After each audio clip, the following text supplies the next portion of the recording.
मज़मून physics class 9 बाब 9 सबक 3 मैकेनिकी ऐं बर्क़ मक़नातीसी लहरुनि जे विच में फ़र्क़ु difference between mechanical and electromagnetic waves. अस्सलाम वालेकुम प्यारा ॿारो, सिंध ऑनलाइन स्कूल में भलीकार, मां आहियां सनाउल्लाह महर।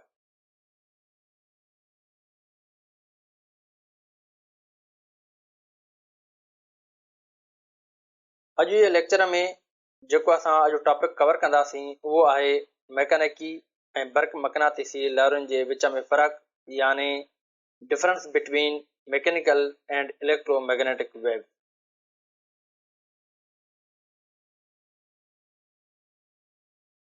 तो प्यारा वारो, हींअर असीं पंहिंजो टॉपिक जे तरफ़ हलूं था। तो हिन टॉपिक खां पहिरीं असीं जेको आहे इलेक्ट्रोमैग्नेटिक वेव्स जे बारे में ऐं मैकेनिकल वेव्स जे बारे में जेको आहे डिस्कस करे आया आहियूं त मैकेनिकल वेव्स कहिड़ियूं थींदियूं आहिनि ऐं इलेक्ट्रोमैग्नेटिक वेव्स कहिड़ियूं थींदियूं आहिनि। तो हींअर असीं हिन लेक्चर में इन ॿिन्ही जो डिफरेंस जेको आहे त पढ़ंदासीं ऐं सम्झंदासीं त इन ॿिन्ही वेव्स में जेके डिफरेंसिस आहिनि उहे कहिड़ा कहिड़ा आहिनि। ठीकु आहे। सभ खां पहिरीं जेको असांखे डिफरेंस ॿुधायो वियो आहे उन में चवे थो the wave that require a medium for propagation, यानी मैकेनिकल वेव्स अहिड़ियूं वेव्स हूंदियूं आहिनि जंहिंखे प्रोपगेट करण जे लाइ मीडियम जी ज़रूरत पवंदी आहे।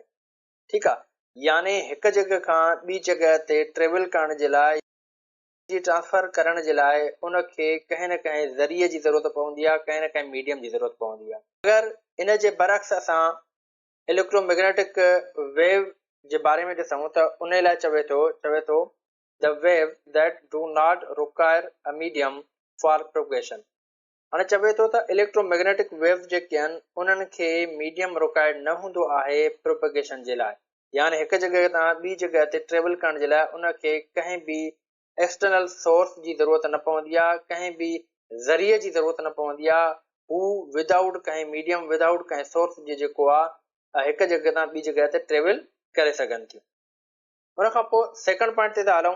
सेकंड पॉइंट में चवे थो mechanical waves are produced by vibratory motion in the respective medium।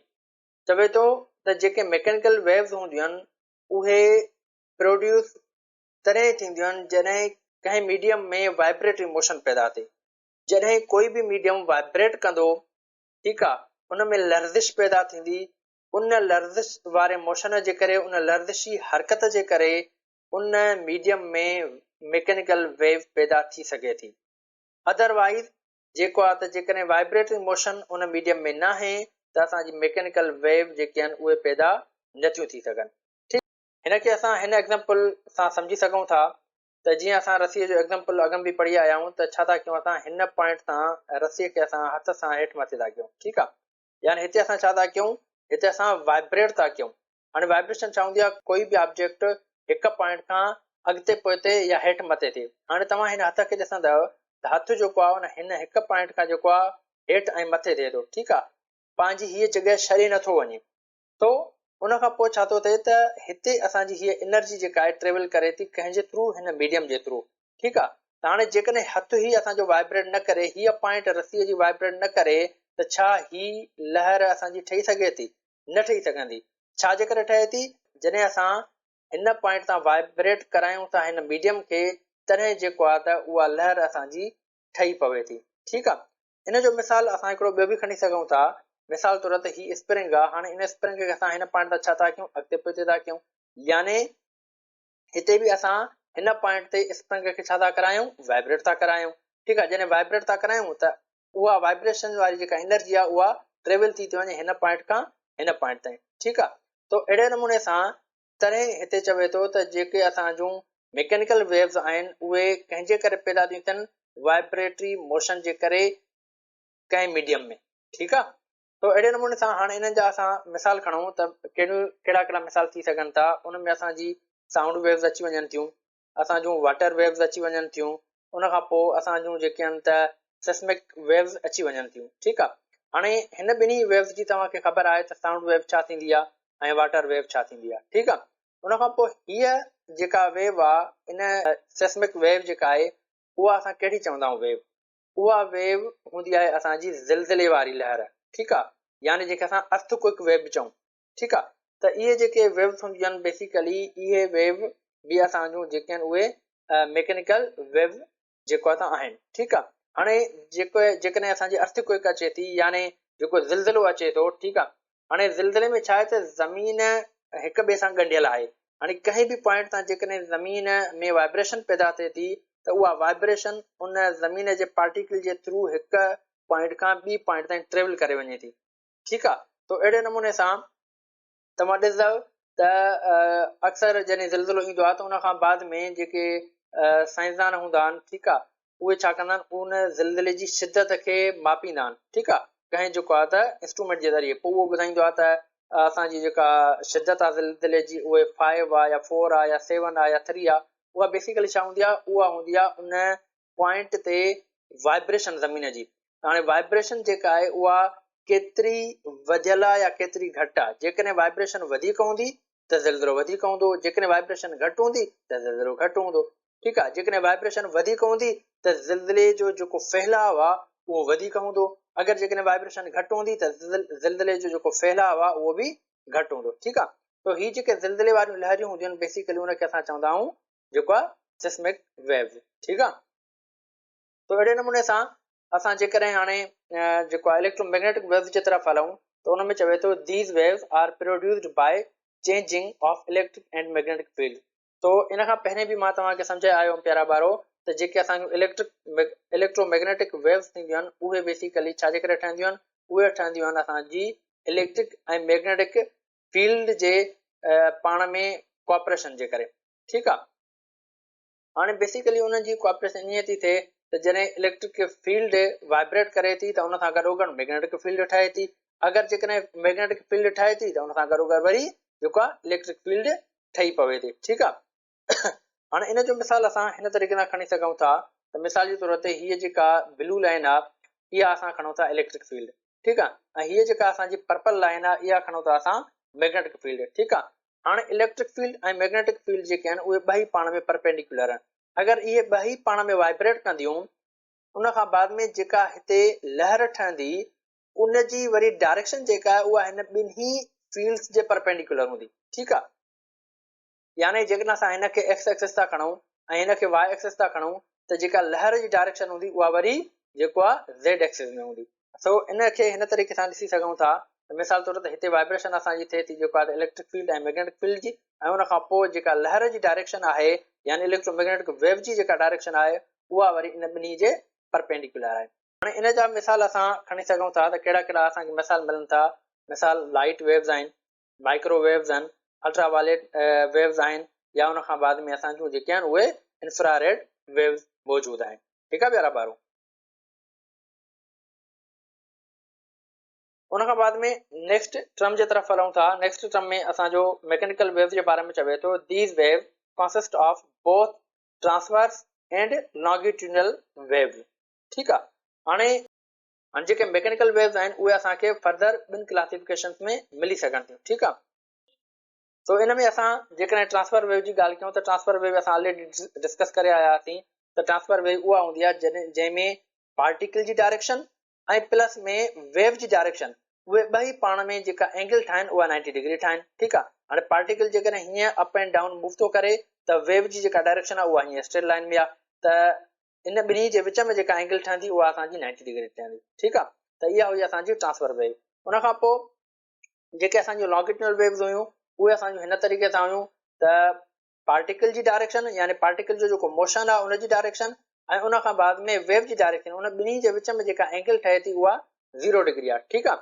त हिन तरीक़े सां हीअ असांजी वरी जेका वेव ठहे थी इहा असांजी जेको आहे लॉन्गिट्यूडनल वेव आहे। ठीकु आहे। तो नेक्स्ट पॉइंट असां वरी इलेक्ट्रोमैग्नेटिक वेव्स जी खणूं था त इन में चवे थो त these waves are compressed only of transverse wave in nature.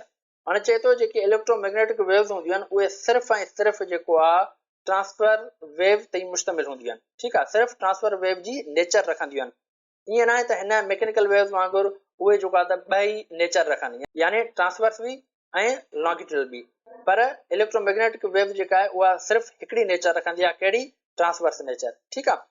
जीअं त असां डिस्कस करे आयासीं त इलेक्ट्रिक फील्ड ऐं मैग्नेटिक फील्ड इन ॿिन्ही जे विच में जेका एंगल ठहंदी उहा 90 डिग्री थींदी यानी ॿई पाण परपेंडिकुलर हूंदियूं ऐं उन खां पोइ इन्हनि जे वेव जी जेका डायरेक्शन हूंदी उहा बि इन ॿिन्ही जे परपेंडिकुलर हूंदी। ठीकु आहे, यानी जेकॾहिं असां कंसिडर कयूं इलेक्ट्रिक फील्ड ऐं वेव जी डायरेक्शन, त इन ॿिन्ही जे विच में बि 90 डिग्री एंगल ठहंदी। ऐं जेकॾहिं असां मैग्नेटिक फील्ड ऐं वेव जी जेका डायरेक्शन आहे उन ॿिन्ही जे विच में जेकॾहिं असां कंसिडर कयूं त उहा उते बि जेका असांजी एंगल ठहंदी उहा बि 90 डिग्री ठहंदी। ठीकु आहे, पार्टिकल्स जी डायरेक्शन ऐं वेव जे डायरेक्शन जे विच में जेकॾहिं असांजी एंगल 90 डिग्री ठहे थी त असां चयासीं त उहे वेव्स असांजूं कहिड़ियूं हूंदियूं आहिनि, उहे ट्रांसवर्स वेव हूंदियूं आहिनि। ठीकु आहे प्यारा ॿारो, त हिते बि जेका असांजी इलेक्ट्रोमैग्नेटिक वेव आहे उहा ट्रांसफर नेचर रखे थी। ठीकु आहे, उन खां बाद में नेक्स्ट पॉइंट जे तरफ़ हलूं था त उन में चवे थो त mechanical wave can not travel through the vacuum. हाणे चए थो त जेके असांजूं मैकेनिकल वेव्स हूंदियूं आहिनि उहे वैक्यूम में ट्रेवल नथियूं करे सघनि। हाणे वैक्यूम कंहिंखे था चऊं प्यारा ॿारो? वैक्यूम असां हिकिड़े अहिड़े सेटअप खे था चऊं या अहिड़ी जॻह खे था चऊं जंहिं जॻह ते असांजी हवा बिल्कुलु बि न हुजे। ठीकु आहे, बिल्कुलु बि हवा न हुजे। हाणे जेकॾहिं हवा न हूंदी त पोइ छा थींदो त असांजी जेका मैकेनिकल वेव्स आहिनि उहे ट्रेवल न करे सघंदियूं। छाजे करे ट्रेवल न करे सघंदियूं? असां ऑलरेडी डिस्कस करे आया आहियूं त मैकेनिकल वेव्स खे ट्रेवल करण जे लाइ मीडियम जी ज़रूरत पवंदी आहे। ठीकु आहे, त जेकॾहिं मीडियम न हूंदो त हू ट्रेवल न करे सघंदियूं। तो अहिड़े नमूने सां हवा बि जेका आहे उहा मीडियम तौरु कमु करे थी मैकेनिकल वेव्स जे अॻियां। ठीकु आहे, हाणे इन जो मिसाल असां हिन तरीक़े सां खणी सघूं था त जीअं असांजी साउंड वेव आहे त साउंड वेव जेका आहे उहा वैक्यूम में ट्रेवल न करे सघंदी। जिते हवा न हूंदी त साउंड वेव जेका आहे उहा ट्रेवल न करे सघंदी। तो अहिड़े नमूने सां हिते असां सम्झोसीं त जेके असांजी मैकेनिकल वेव्स आहिनि उहे असांजूं जेके वैक्यूम में उहे जेके आहिनि त वैक्यूम में ट्रेवल नथियूं करे सघनि। उन खां बाद में इलेक्ट्रोमैग्नेटिक वेव जे तरफ़ हलूं त उन में चवे थो त electromagnetic wave travel through the vacuum at the speed of 3 × 10⁸ metre per second. हाणे चवे थो त जेके असांजूं इलेक्ट्रोमैग्नेटिक वेव्स आहिनि उहे वैक्यूम में त ट्रेवल करे सघनि थियूं, पर उन्हनि जी हिते स्पीड बि मेंशन कई वई आहे त केतिरी स्पीड सां। उहा स्पीड आहे हिननि जी 3 × 10⁸ मीटर पर सेकंड, यानी 30 करोड़ मीटर पर सेकंड जे हिसाब सां जेको आहे त ट्रेवल करे सघे थी वैक्यूम में। ठीकु आहे, यानी असां ईअं चई सघूं था त हीअ जेका स्पीड आहे उहा लाइट जी स्पीड आहे। तो इलेक्ट्रोमैग्नेटिक वेव जेका आहे उहा लाइट जी स्पीड सां ट्रेवल करे सघे थी। ठीकु आहे, तो पूरी दुनिया में हिन महिल ताईं जेके बि असां डिस्कवरियूं कयूं आहिनि, यानी साइंसदाननि जेके बि डिस्कवरीज़ कयूं आहिनि उन्हनि में सभ खां वधीक जेका स्पीड आहे उहा असांजी हिन वक़्तु जेको आहे लाइट जी आहे। ठीकु आहे, तो उन खां वधीक बि कुझु डिस्कवरीज़ हाणे रिसेंटली कुझु कयूं वियूं आहिनि चंद सालनि में, जंहिंमें कुझु असांजा पार्टिकल्स अहिड़ा बि आहिनि जंहिंजी स्पीड जेका आहे उहा लाइट खां बि वधीक आहे। ठीकु आहे, तो असां हुन डिटेल में नथा वञूं। तो हिते सिर्फ़ु इहा ॻाल्हि सम्झण जी आहे त इलेक्ट्रोमैग्नेटिक वेव जेका आहे उहा हिकु त वैक्यूम में ट्रेवल करे वञे थी, उन खां बाद में ॿियो उनजी जेका स्पीड आहे उहा आहे 30 करोड़ मीटर पर सेकंड जे हिसाब सां। ठीकु आहे, उन खां बाद में लास्ट पॉइंट जे तरफ़ हलूं था तो उन में चवे थो all mechanical wave travel through their media at different speeds depending on the physical properties of the respective medium. ठीकु आहे, हाणे हिन चवण जो मतिलबु इहो आहे त जेके बि असांजूं मैकेनिकल वेव्स आहिनि उहे डिपेंड करनि थियूं या उन्हनि जी जेका स्पीड आहे उहा डिपेंड करे थी बेसिकली उन मीडियम में जंहिं मीडियम में उहा वेव जेका आहे ट्रेवल करे थी। मिसाल जे तौर ते जेकॾहिं असां इन मैकेनिकल वेव खे सॉलिड में ट्रेवल करायूं था त उन में उनजी स्पीड अलॻि सां हूंदी। जेकॾहिं असां मैकेनिकल वेव खे लिक्विड में ट्रेवल करायूं था त उन में उनजी स्पीड अलॻि सां हूंदी। अगरि जेकॾहिं असां मैकेनिकल वेव खे जेको आहे त एयर में यानी गैस में ट्रेवल करायूं था त उते उनजी स्पीड अलॻि हूंदी। ठीकु आहे, यानी मटीरियल बाय मटीरियल जेका आहे उहा उनजी स्पीड जेका आहे उहा वेरी करे थी। ठीकु आहे, तो अहिड़े नमूने सां उन खां बाद में जेकॾहिं असां इलेक्ट्रोमैग्नेटिक वेव्स जे बारे में ॻाल्हायूं त हिते चवे थो त all electromagnetic waves can travel through transparent media at different speeds depending on the refractive index of the respective medium. ठीकु आहे, हाणे हिते हिन चवण जो मतिलबु इहो आहे त चए थो जेके बि असांजूं इलेक्ट्रोमैग्नेटिक वेव्स आहिनि उहे हिकु त ट्रांसपेरेंट मीडियम में ट्रेवल करनि थियूं। हाणे ट्रांसपेरेंट मीडियम में ट्रेवल त कंदियूं पर उहे डिफरेंट स्पीड सां। हाणे उनजी जेका स्पीड आहे उहा कंहिं शइ ते डिपेंड करे थी, उहा करे थी वरी उनजी रिफ्रैक्टिव इंडेक्स ते।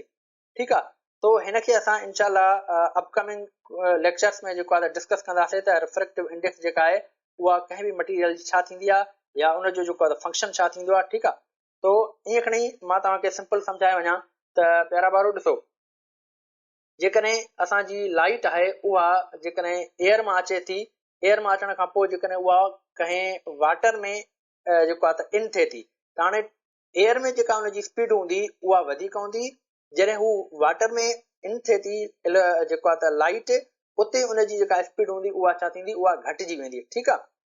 तो जेकॾहिं ॾिठो वञे त पाणी बि हिकिड़ो असांजो ट्रांसपेरेंट मटीरियल आहे। अगरि जेकॾहिं एयर खे ॾिठो वञे त एयर बि असांजो ट्रांसपेरेंट मटीरियल आहे। जो इनखे असां वधीक डिटेल अपकमिंग जेको आहे लेक्चर्स में डिस्कस कंदासीं, डिटेल सां इन्हनि शयुनि खे असां पढ़ंदासीं। तो ही हुयो असांजो अॼु जो लेक्चर।